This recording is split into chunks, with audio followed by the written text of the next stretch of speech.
for it. Some awards for outstanding accomplishments in key Millennium Development Goals, non-sustainable development goals.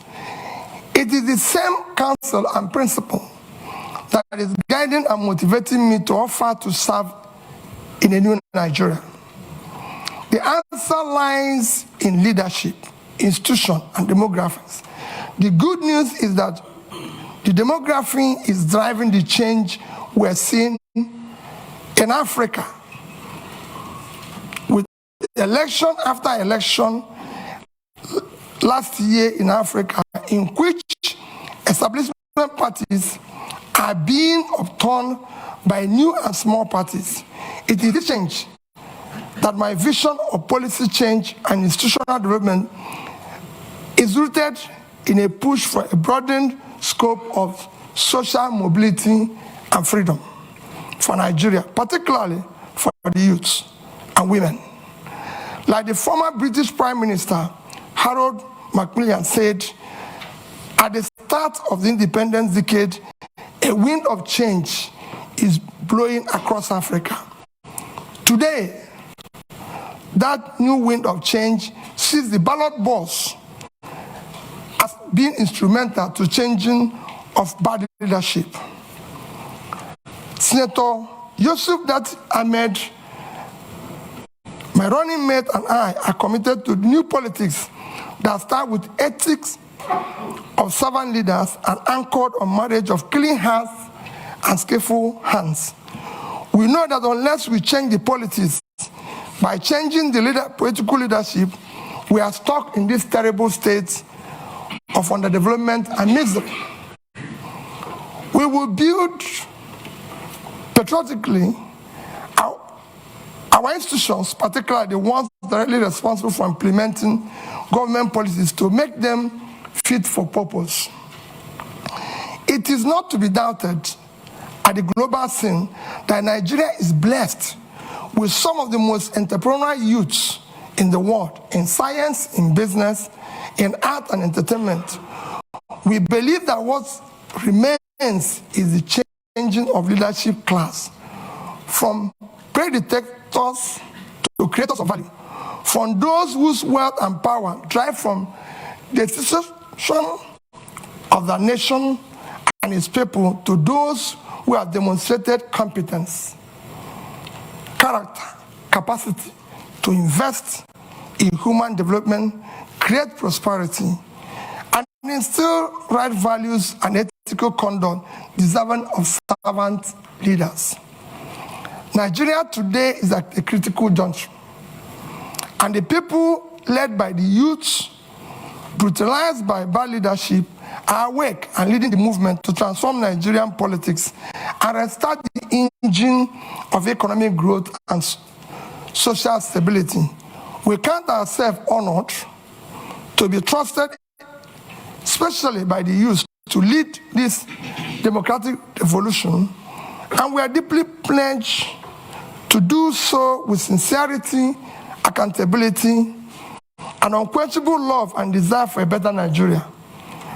We are simply the symbol of Nigerian youth struggle to reverse this ugly trend that keep driving them into social anomia, despair, and rejection of their country.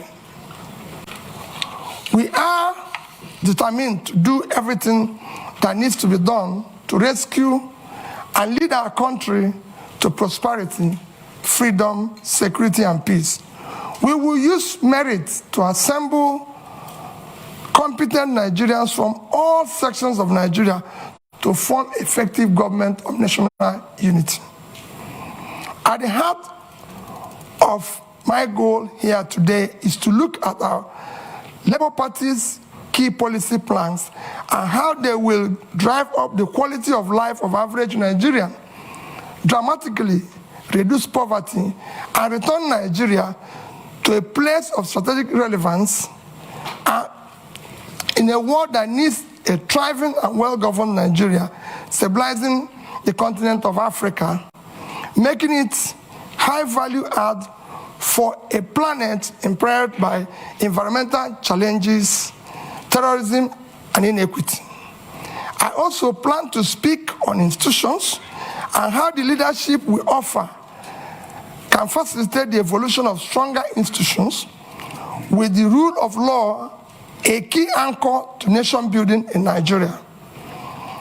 I have no doubt that the policy choice we favor and the strong institutions Labour Party will facilitate will move Nigeria from a country of rent seekers sharing oil receipts and consuming conspicuously to the one that produces based on vast factor endowments whose value chains can move us towards a high employment economy. We will turn our youth budget to a democratic dividend rather than today's harvest of time bomb of violence, insecurity from uneducated, unemployed, and marginalized youth. This forms the first and most important thrust of our government priorities, without which the rest will not be achieved. To secure Nigeria, end banditry and insurgents, and unite our dear nation to manage our diversity so that no one is left behind. The growing insecurity you see in Nigeria today is not because the enemy is formidable. It is not a lack of focused leadership, ineffective security government structure, and poor coordination from the center. All this needs to be addressed by first projecting strong leadership, signal that will allow both state and non-state actors to be mobilized around single vision. Then, by pursuing a robust reform of the security governance structure, coordinating mechanism that assures all levels of government, federal, state, local, with three-level policing are aligned with strong collaboration with partners from both private and development groups to provide required services and deliver results for every Nigerian. Once this is done, it is important to have a single, clear, coherent, consistent development process. It is important for institutions to be able to provide strong leadership, coordination, capability, partner and engage collaboratively with all relevant stakeholders in an environment that mutually reinforces values. The second plank of our policy thrust is to shift emphasis from consumption to production by running a production-centered economy that is driven by agrarian revolution and export-oriented industrialization.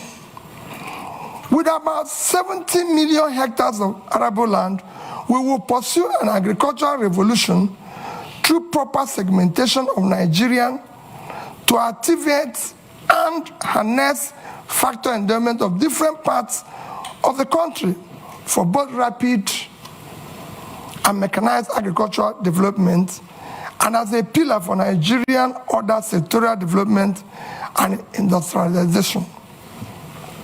We will incentivize and invest in an agro-cluster and industrial cluster development across our geo-resource zones to take advantage of agglomeration and scale effects, of particularly in the northwest, northeast, and north central regions of Nigeria. We will dredge both River Niger and River Benue, build dams massively to support planting of economic trees across the country for local usage, poverty and elimination, export and revenue generation.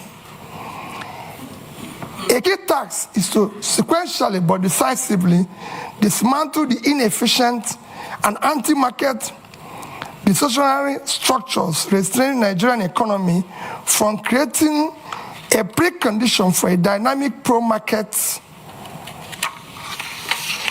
economy, we will employ entrepreneurial governance to dismantle impediments to free trade and ease of doing business, and implementing radical economic policies that will drastically reduce our debt service, a major drain to government revenue as it is today. Our micro, small and medium scale enterprises will be robustly supported.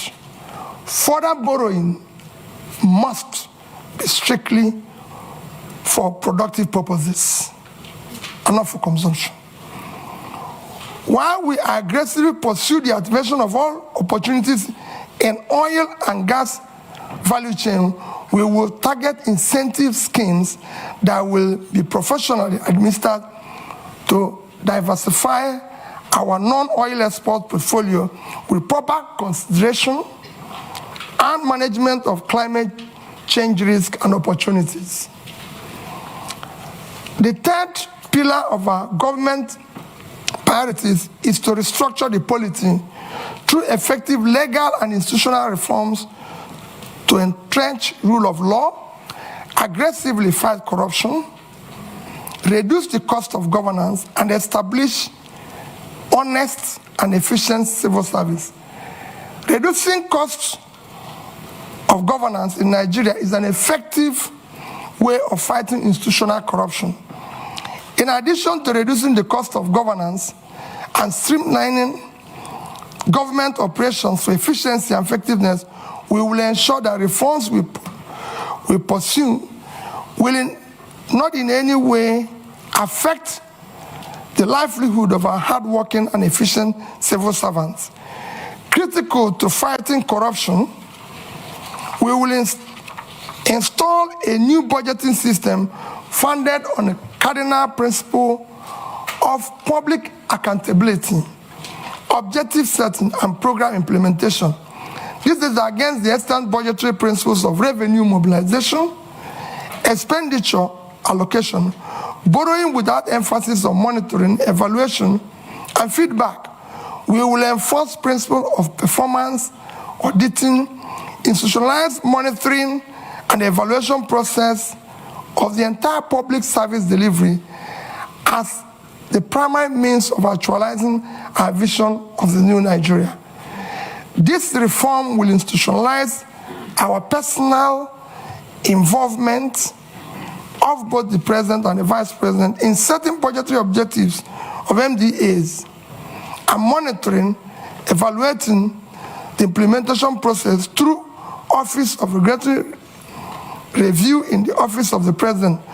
Budget monitoring and evaluation capacity will be strengthened within the presidency. We will embark on effective micro and physical restructuring to quickly restore physical viability by discontinuing unaffordable subsidies which have left a black hole in government finances. Fiscal and monetary policy will be properly coordinated with each conventional tool transparently instead of distorting markets in favor of privileged few. For instance, an avoidance of doubt, we will collaborate with Central Bank of Nigeria for a transparent liberalization of our foreign exchange market and dismantling of OPEC multiple exchange rates. Regime which effectively subsidizes few privileged persons.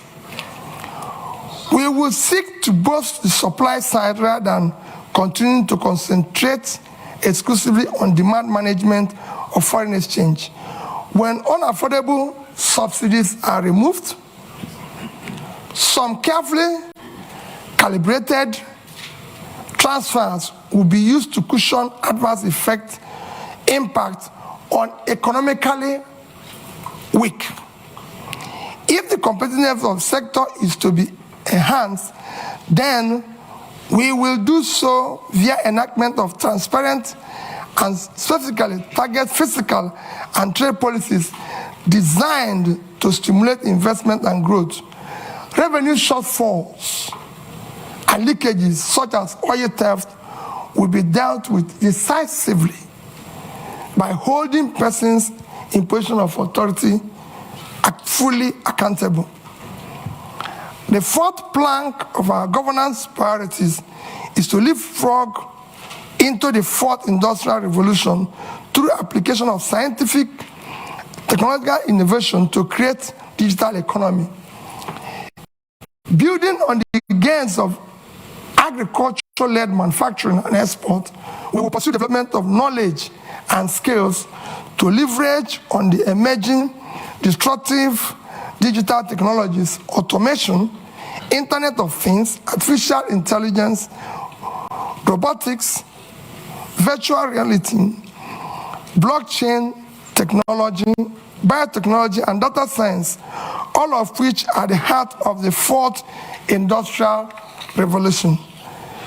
The fifth plank of our government priorities is to build expansive infrastructure for efficient power supply, rail, road, and air transportation, and pipeline network through integrated public-private partnership and entrepreneurial public sector governance. Our solution to the perennial power problem in Nigeria is comprehensive and is well covered in our manifesto. We will ensure that we deal with the issue of transmission distribution. However, we will immediately complete the 2.3 billion Nigeria Siemens network improvement deal to achieve a stable 7,000 by the end of this year, 11,000 megawatts by 2024, and 25,000 megawatts by 2025. We will support local manufacturing capacities and power technologies and encourage and expand local R&D in universities, training centers, and workshops, through which many jobs will be created. Our sixth priority program is to enhance human capital development of our youth for productivity and global competitiveness through investment in education, in research, quality health, and entrepreneurial education. The World Bank Human Capital Development Index ranks Nigeria 168 over 173. To move Nigeria right to the top bracket of the index, we will pursue a Marshall Plan type program on education that incorporates compulsory technical and vocational skills, sports, entrepreneurship, programming, digital skills from primary to secondary school level. In line with this commitment to transform our educational sector, we will prioritize funding of this critical sector. Our tertiary institution will be remodeled to serve as hubs and centers of research, development, and commercialization of ideas for quick industrialization of Nigeria. Finally, our seventh priority is to conduct an Afrocentric diplomacy that protects the rights of Nigerian citizens abroad, advances the economic interests of Nigeria and Nigerian businesses in a changing world. In concluding, let me say that the problem with Nigeria is at once complex and simple. It rests on leadership. As our erudite Professor Chinua Achebe stated, the trouble with Nigeria is simply and squarely a failure of leadership. In Achebe's view, there's nothing basically wrong with Nigerian character. The Nigerian problem is the unwillingness or inability of its leaders to rise to the responsibility, to the challenge of leading in the front by example, which is the hallmark of true leadership. When people of competence, character, commitment, compassion take over the leadership and pursue their mission and tasks with seriousness required, a new Nigeria characterized by peace, unity, prosperity, inclusiveness will be achieved and sustained. That is what driving Dati, Baba Ahmed, and I to join to offer to lead this desire and crusade of Nigerian, particularly the youth, for an inclusive and sustainable Nigeria that works for all. In line with my upbringing, especially my mother's counsel, my promise is that Nigerian resources will be most prudently used for Nigerians.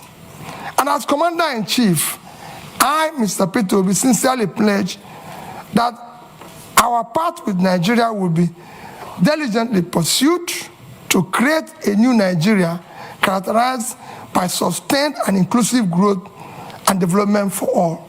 Thank you, and God bless all of you.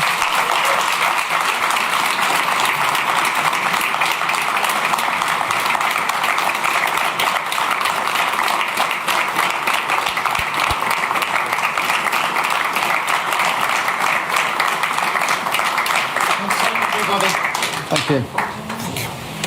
Peter, I don't know if you want to sit for a moment while we take a few questions. We'll take them in threes, or you can stay there as you wish. Yeah. Look, the first question, we have, at the moment, the analytics are showing we have tens of thousands of people watching. So my apologies if you are on Facebook, YouTube, the Chatham House channel.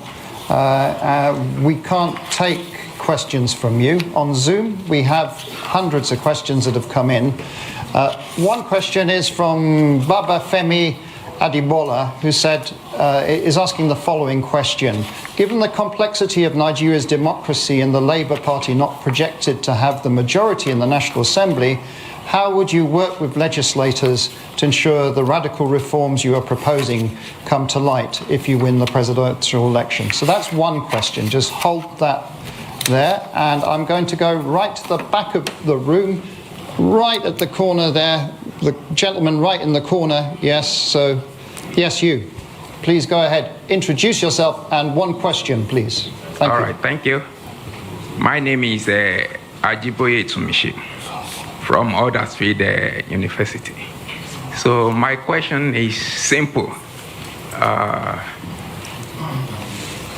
The activities of the hip-hop in Nigeria is on alarming rate every day. And with all the policy, beautiful ideas that you've listed down, sir, without tackling security head-on, they are impossible. So one of the allegations given to you is that you've not condemned the activities of the hip-hop. So, and tackling of security. Can you sum up, please? Let me land. Tackling of security. Ladies and gentlemen, let's. Sorry, I'm a student. We have to line. Tackling of security. How will you tackle it, sir? Are you introducing? Yes. Please. Are you introducing state police, or are you strengthening the federal government security apparatus? Thank you. Thank you very much. I have another question that has come in, which I want to ask from our virtual audience, and it's from Vivian Achekwezu, who's asking the following. Vivian is asking, for many years Nigeria has underinvested in healthcare. What are your plans for achieving universal health coverage, where access to healthcare is a right rather than a privilege, as well as ensuring sustained funding for epidemic preparedness and response? We did have a similar question for Mr. Tunubu in the last session that we did. So there are 3 questions there for you, Peter, and then I'll come through the audience here. Please just be patient. First question is, how do you deal with the legislators, considering that Labour Party is probably not in control of the legislative arm of the government? Quite frankly, I've been through this as a governor. When I was elected and sworn in as the governor, I have 30 House members, not from my party. If I had nobody from my party was involved. As long as you are pursuing what is right, everybody will go with you, because the legislator is insecure in his place. He knows that his people are without job, and that's what he wants. He wants development. What else is he elected to do? It becomes a problem when you are pursuing transactional policies which will benefit you, or you're engaging in nepotism where you have to. But if you address it by strictly following the Constitution, which spells out that the system is characterized by simply that we have diversity and all is included, and you did the right things, you don't need to worry about that.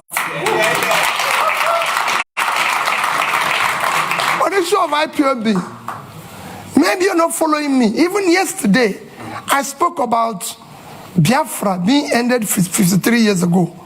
It's all over the place in the space.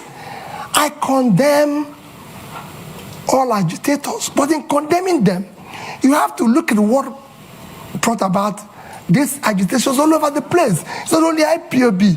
We have Yoruba Nation movement. We have all sorts.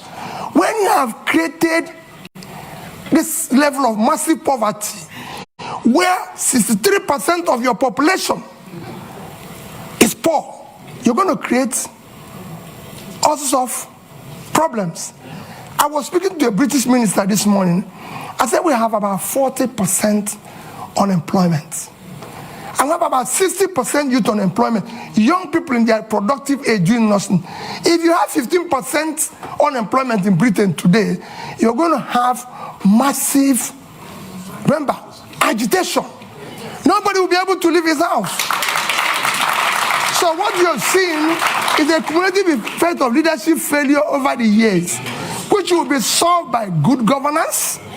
When people start seeing justice, fairness, and inclusive government and doing the right thing, all those things will start reversing itself. And that is what me and that is offering. I will talk and discuss with all agitators. There's nothing wrong in that. People agitate even in my house, and I talk with them.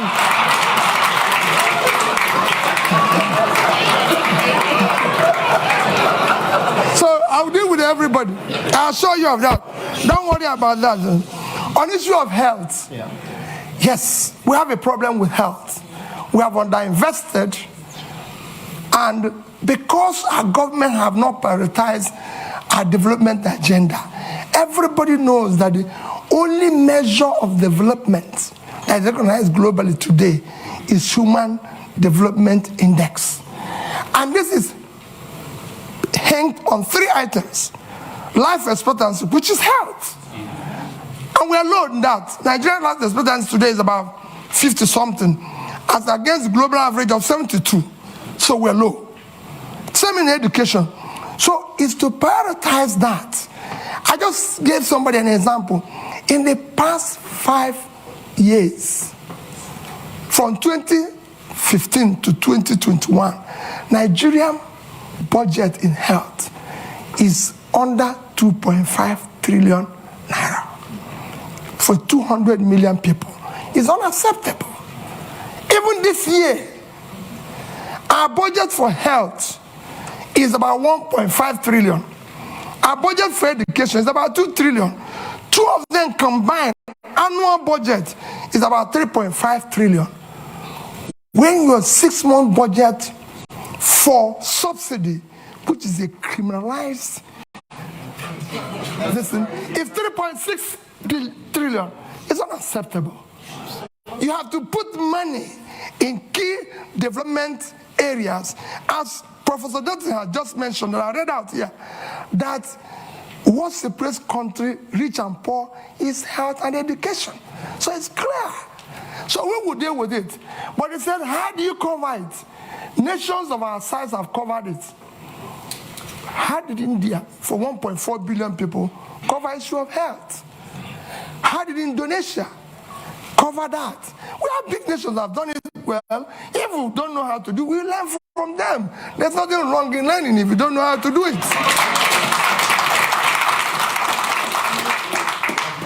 I'm going to take more questions. Now, there is someone who has such a strong arm. The arm has been up for 15 minutes. Now, I'm not going to say that's criteria for taking question next time, but madam, you get the question.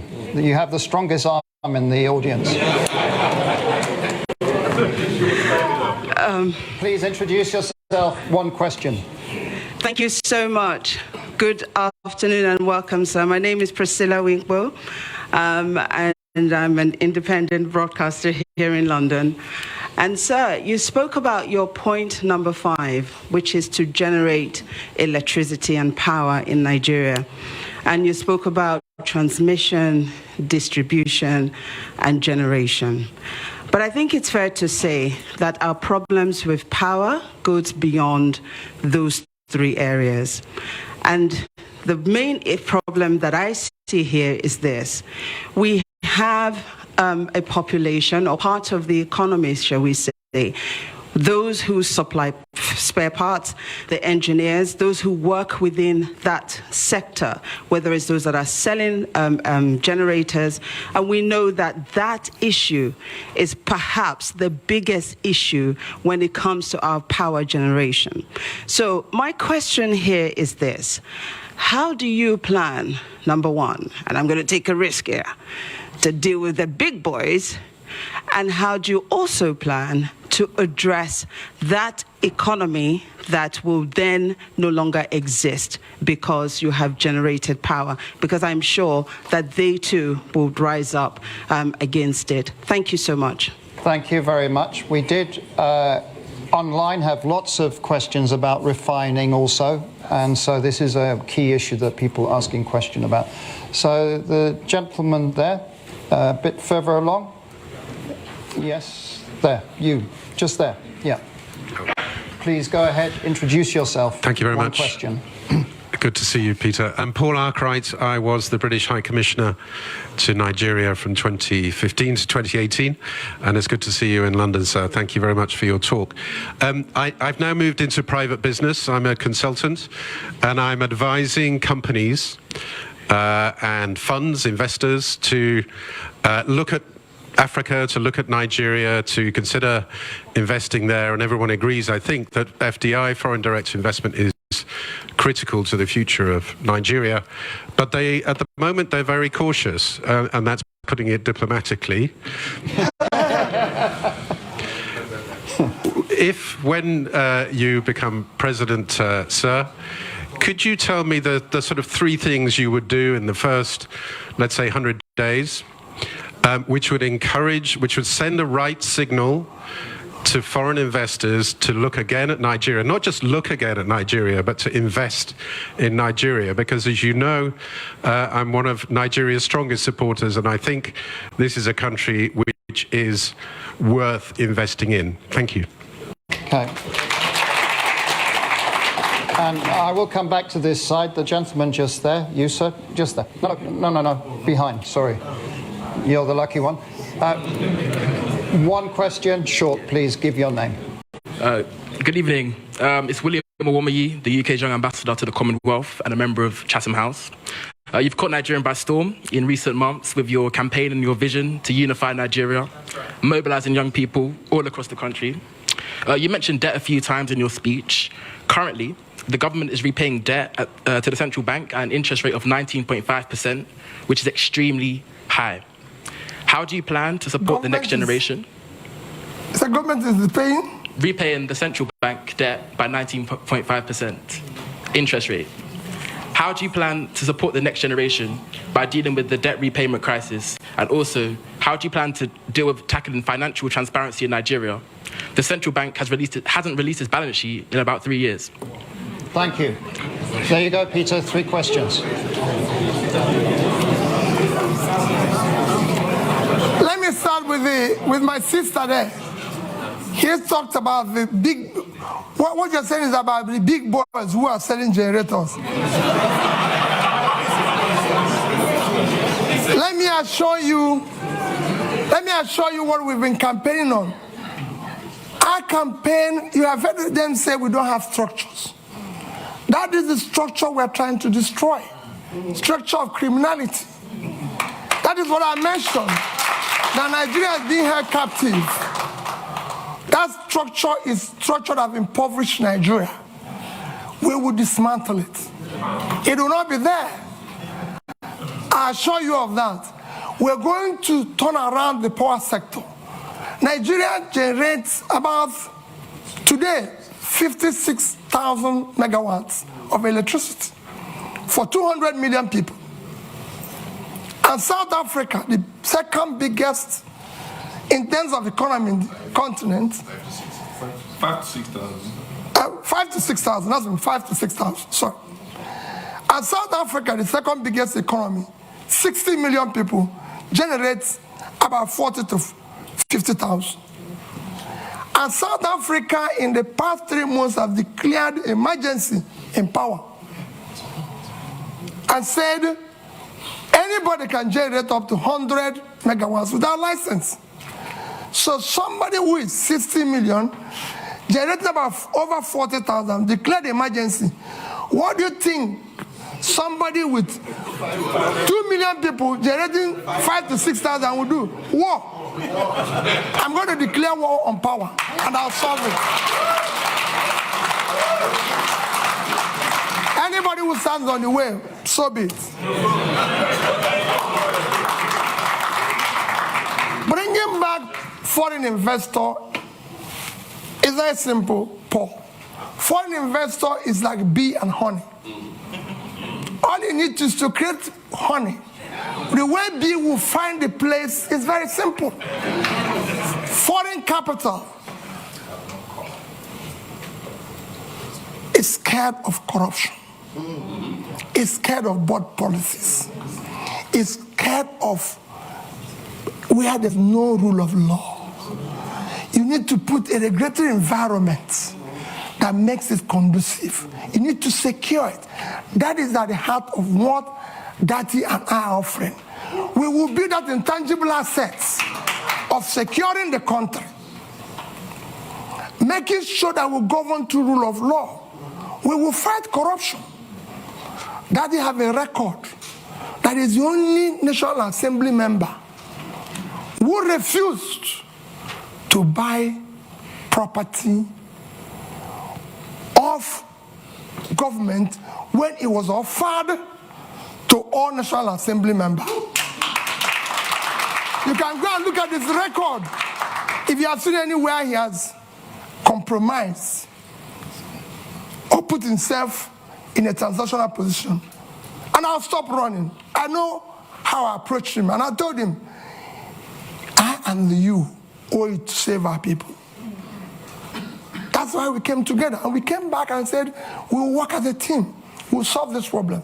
Go and check my record. I've governed the state for 8 years, and I've challenged everybody. Paul, you were there. I've been the only governor till today. The day I left office, I was not owing salary, pension, gratuity, or any contract or any supplier. And I left in 3 banks in Nigeria, which I say every day. Access Bank of Nigeria, Fidelity Bank of Nigeria, and Diamond Bank. I left over $150 million. Dollars. I didn't say naira. And I have over 30 billion naira. And Anambra State, you can go and verify anywhere. I've never had a bottle. Anambra State have never bought me. There's no land allocated directly or indirectly by me, and I signed over several thousands of C of O. Anambra has never bought me a bottle of water since I left office. So you can go. We will fight and stop corruption. The first thing about stopping corruption is yourself. If you're not involved, your wife is not involved, your family is not involved, those around you are not involved, you reduce it by over 50%. And that's what I'm going to do. And I'm sure, Paul, you know that. We are committed. We can't disappoint these youths. We must build a new Nigeria. And we'll deal with that. Investors will come back. Those who left, even the young people who are today living, they'll come back. We want to bring them back. Nigerians are prepared to come back if they can find that they have a country to go back to. This green passport, people must be proud to use it.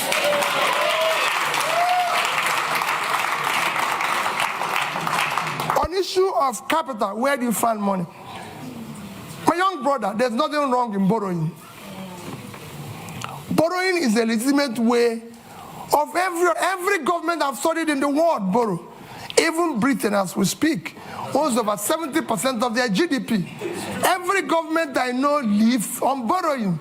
Even Norway, with 1.4 trillion sovereign wealth, is owing. The economies of the world, the third biggest nation in the world is America. The debt of America today is almost 100% of their GDP. The second, China, is almost over 60% of their GDP. Japan owes over 230% of their GDP. But let me tell you the difference. Japan is owing over 230% of their GDP. They invested the money to save their economy. And in that, even with that, Japan is still the highest holder of US treasuries. So there's something they can fall back on. What has happened? So borrowing is not wrong. If I have done, I compare two countries that borrowed with Nigeria and how well they've done. But what has happened is that when you borrow for consumption, you have a crisis. Nigeria borrowed for consumption. Nigeria in 2015 had a GDP per capita of $2,550. And we're owing about 15 trillion naira. Today, with central bank ways and means, we're owing over 75. So we have grown that debt by about 400%. But our per capita is 2,000. That means that the money we borrowed was thrown away. So that is what I'm going to reverse. We will restructure the debt as it is today. We will restructure it and put it a long time to be able to pay it. I'm a finance person, that is one. And then we will not say, like I said here, no more borrowing for consumption. We will still borrow, people will see it, it will be transparent, it will be for investment. And that's what we intend to do. Countries have been in this situation before. We're not in a situation where other countries haven't passed before. It's a question of showing leadership, and we will be able to solve it. Thank you. I'm coming back. We are now almost around 60,000 people just watching us and sending in questions, so we're trying to be at least a bit inclusive. We have a question from Debo Ademoyo, who is asking, what are your policy ideas on climate change? Do you have a plan for ensuring sustainability in a new government? So that's one question. Then there was a joint question from Miss Etty and Zindi Anthony Levy, and they're asking, insecurity is a major problem. What are your plans in tackling this? What are your plans in terms of security sector reform in Nigeria? I'm going to take two more physical questions in the room. The lady right in the front here. So I'm not going to discriminate with the front rows. Please, go ahead. Thank you. My name is Chi Chikwendo. I'm a practicing solicitor here, advocating, of course, for rule of law. Thank you so much, Your Excellency, for the inspiring exposition on your vision for policy change and institutional reforms. It seems to me that it's clear from that if elected president, if and when elected president, your transformation vision to increase the production capabilities across the various sectors mentioned, including agriculture, extraction industries, human resources, will, to a large extent, hinge on the depth of your level of commitment with Sadati and ownership to implement the proposed policy changes and institutional reforms. However, there is no doubt in my mind that Your Excellency is well aware of the prevailing fundamental challenges to those reforms, including clientele patronage, political capture, and the institutionalized corruption that you mentioned.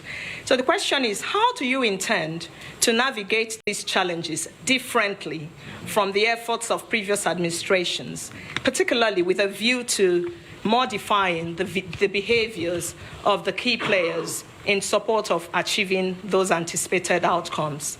And I was very warmed when you mentioned you're broadening the scope of youth inclusion and women based on gender issues. So further, how do you intend to quell the current ethnic tensions ravaging our communities and consequently stagnating economic growth and development, and to implement a pragmatic mechanism for dealing with those societal concerns for equal... Okay, please.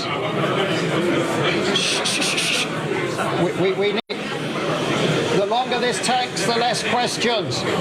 Madam, please, now. So the question there is, how do you intend to implement a pragmatic mechanism for dealing with those societal concerns for equal access to the services, inclusive participation, and integrating the various ethnic groups? Thank you very much. Thank you. Peter, if you answer those questions, because that was more than one question. Well, let me start with the issue of, you have, like you said, you have more than one question. I have about 2 questions. Let me start with the issue of ethnic tension. The ethnic tension you see today is based and as a result of injustice, unfairness, exclusion, marginalization. As soon as you start reversing that, they start going down. That is what I said to young man about agitation. As long as you start doing the right things, as long as you start building an inclusive society where people's talent, hard work will match up their opportunity, you start seeing those things go down. There's tension, even in the Western world here. I live here when the blacks feel excluded.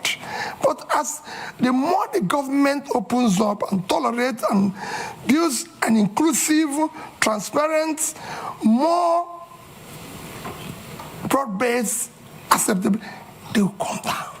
And we will show, I've said before, we will show compassion. We will show love. Because there's nothing, you're a leader. Don't go away when Bayelsa is under the water. Don't leave Jigawa to die. Don't say, oh, I cannot go to Southern Kaduna because there's a problem. We will show compassion. We will lead from the front. We're not going to walk away. And for me, Borno is part of Nigeria. I don't want to say people, oh, the region is insecure. Nigeria is insecure. Like I told the IDP people in Christmas, I spent my IDP with IDP people in Makurdi in Christmas. And in New Year was another IDP camp in Abuja. And I said to them, as long as Nigerians are in IDP, all of us are in IDP. I will not allow, and I know that you will not allow it, for any Nigerian to remain in IDP while we're sleeping in our mansions. Never. They must go back. On issue of challenges and dealing with them, the challenges you foresee, I've dealt with such challenges at the Anambra level. And I'll show you the same challenges. We're not going to, as long as you're not involved in this transnational governance, you can deal with anybody. And we're not going to compromise. We have an issue, I said, we're at an existential threat that we don't need to. There's nobody, there's no sacred cow. You either be a Nigerian or you can find another country. We have a country with the rule of law. It will be the same level playing field for everybody. I want to solve the problem. For example, I said it without equivocation. I must pull out the poverty that is devastating the north. The vast land in the north is far more in terms of assets and source of revenue generation and exports for Nigeria than the oil. It's very simple. And I give you an example of one state that I use every day. Niger State is 76,000 square kilometers. Precisely 76.3 thousand square kilometers of land. 7 local governments in that state is under control of bandits. I've tried to interview them because they have no job. They have nothing and everything. Niger State is 2.5 times the size of Netherlands. And Netherlands agricultural export last year was $120 billion. Why can't Niger State do 5% of that? They have arable land. And all they get from the revenue, from the sharing, which is the consumption, is less than 50 billion naira. When they have minus their debts and everything. If they earn 6% or 5% of that, it's $6 billion. At 650, it's about 4 trillion. 80 times what they get from here. We will change it. Somebody talked about tackling insecurity. I've said it extensively. It is our first commitment to first secure Nigeria. Securing Nigeria is not impossible. I secured Anambra State as governor. And it won't be different. I've said we will deal and talk with those we will win, we will talk with those who are winnable. It will be carrot and stick. And those who don't, we will deal with them. We're not going to shy away. Nigeria must be secured. It's a country. Every country must be secured. But we are not going to walk away from the problem. We'll deal with it. We have our armies and military used to secure Africa.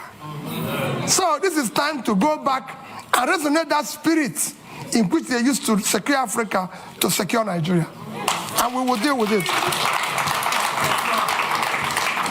On climate change, I've always said we'll follow the protocol.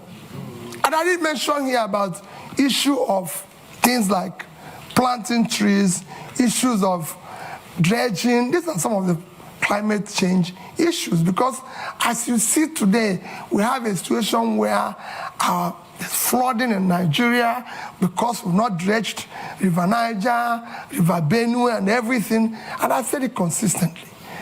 This is not difficult. We've awarded contracts for it in the past.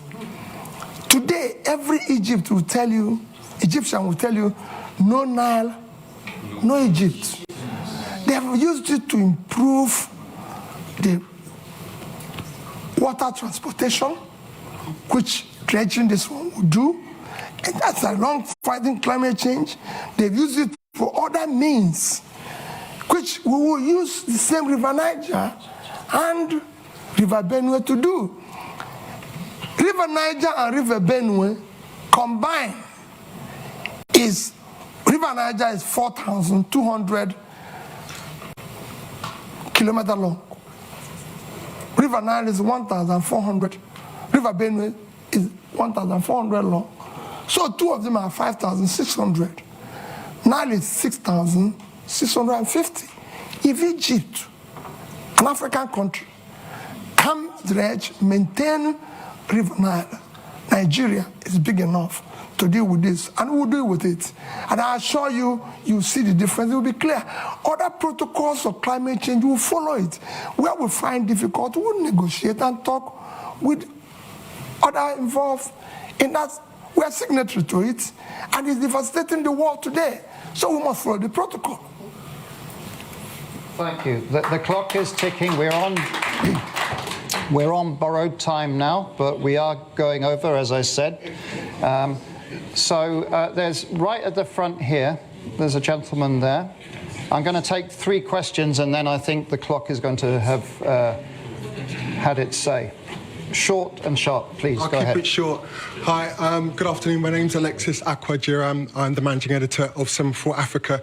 My question is, if you become the next president, would you seek to keep the current central bank governor or replace him? And please explain your answer. So, The gentleman in the middle there. Yeah.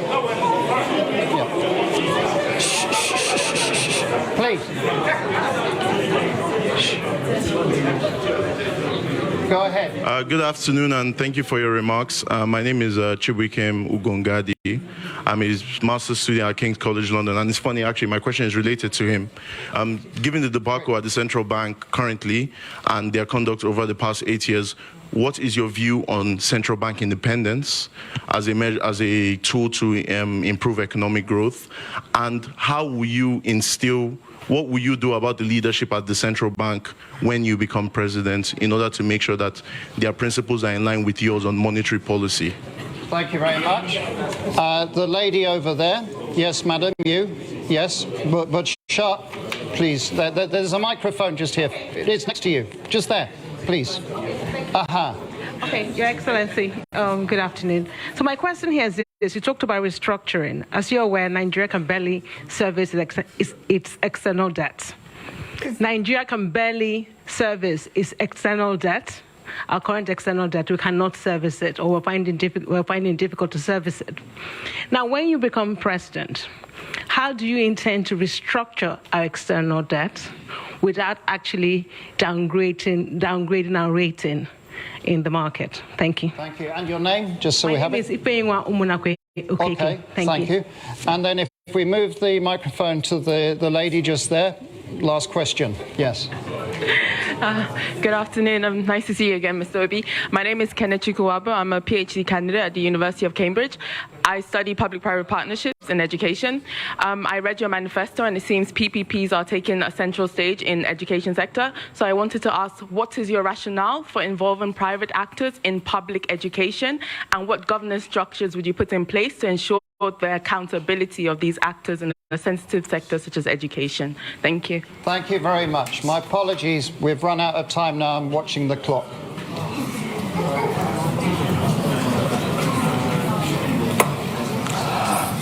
Okay. Alex, I hope you will allow me. There's somebody here that is so keen. When I was coming in, he had a question that is so interested, and is like, so I told him, if I have opportunity, I will request and answer it publicly. Okay. Let me again go. People are talking about the central bank governor.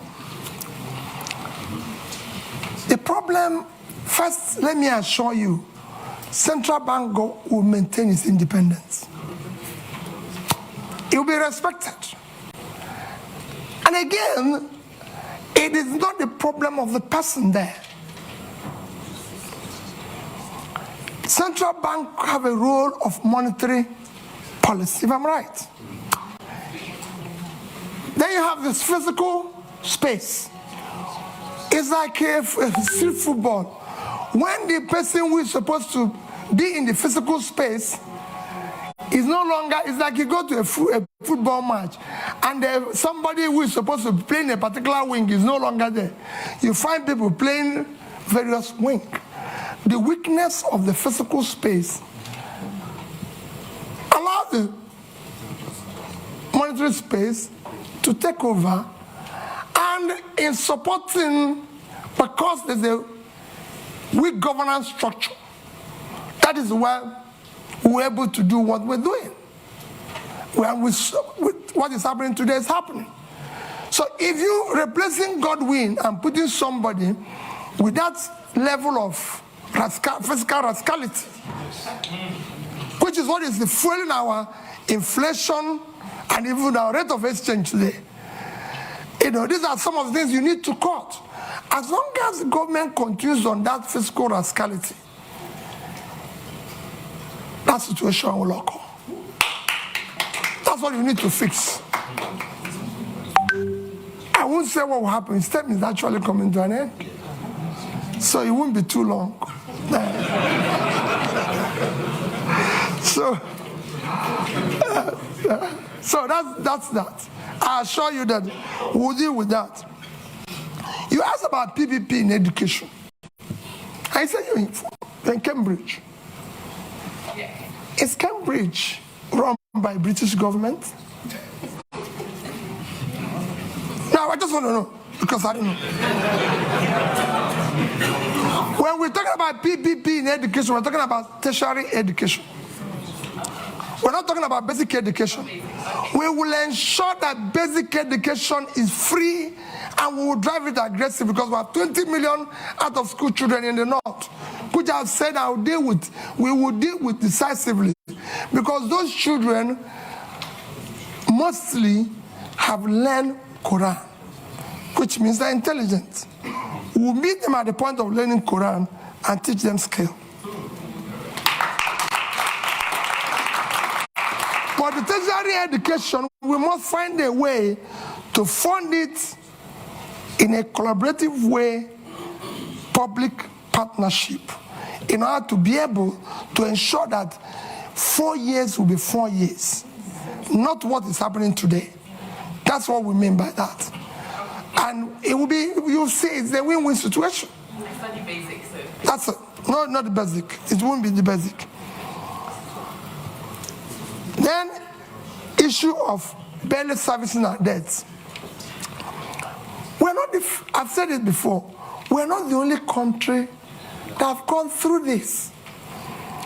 Once we move from consumption to production, what we're going to do first is that what you see today, we're inability to service our debts, is because of fiscal rascality. You're paying unsustainable subsidy, which will be stopped from day one, because it's criminal thing. You're no longer generating money because they're stealing with oil. And the only people who can steal oil are people in government, because ordinary people cannot steal oil. You can't put it in your pocket. It's something that you come with sheep. So all those, and you stop corruption, the waste, everything. And you go to seek to ensure that the revenues of government are properly collected. These are things, when you have tightened all the leakages and wastes, you'll be able to increase your position, and you negotiate and be able to service them. Look at it, just to give you an example. Nigeria is today the only OPEC nation, apart from Venezuela, because of sanction, that is not meeting up its quota. Because over the years of oil theft, the multinationals and everything have not been investing, coupled with the theft and everything. You're not realizing what you're supposed to. Every other nation that is in the same condition was able to bring down their rates and inflation within this period of Ukraine war. I'm not saying it's good to wait for war to be able to get more revenue, but people are taking advantage of it, because it's there. And you can't run away from it. But we couldn't take that advantage.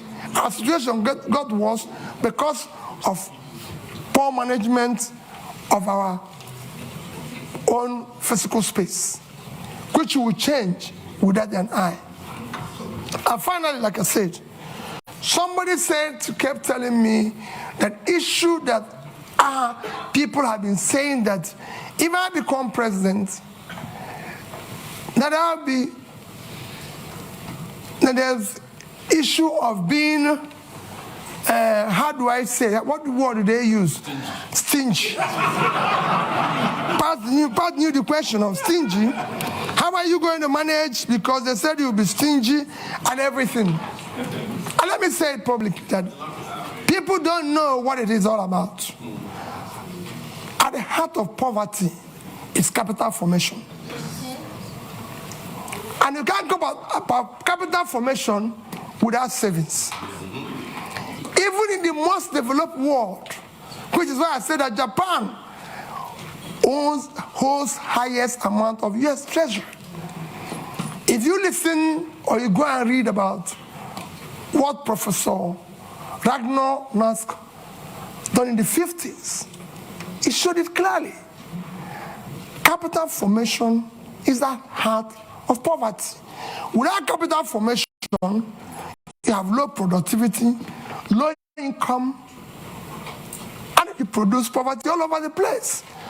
What I was doing as governor, I was the best governor in Millennium Development Goals by the UNDP. You can go and check that. Is that? I won a prize for the best road network. I won the Gay Prize back to back on health. You can go and see what I did in health. Build scratch, teaching hospitals and everything. Improved #1 in education. And above all, I was able to save because I believe in future generation. If you look at that savings, I said future generation funding because we want to have proper capital formation to drive tomorrow. If I have opportunity in Nigeria, no matter what we do, we'll do the same thing. We must save for tomorrow. Because that's how you form capital to turn around tomorrow. So as the end, I appeal to all of you. There's nothing more powerful than an idea whose time have come. Victor Hugo.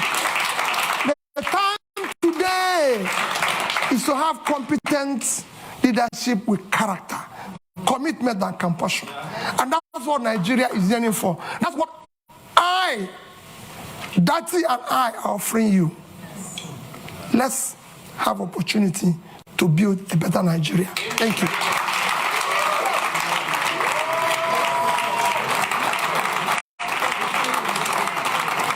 Thank you.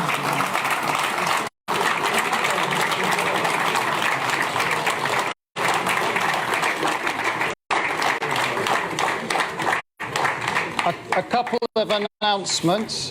First of all, INEC Chair speaking here tomorrow, same time, 1 o'clock. You're welcome. It's also going to be live streamed. NNPP presidential candidate Wednesday, same time. And finally, again, just to thank Peter Obi for coming to Chatham House. And good luck in your campaign. And please, if you can just remain seated or on the side while Peter Obi leaves. Thank you very much and have a good afternoon. Okay.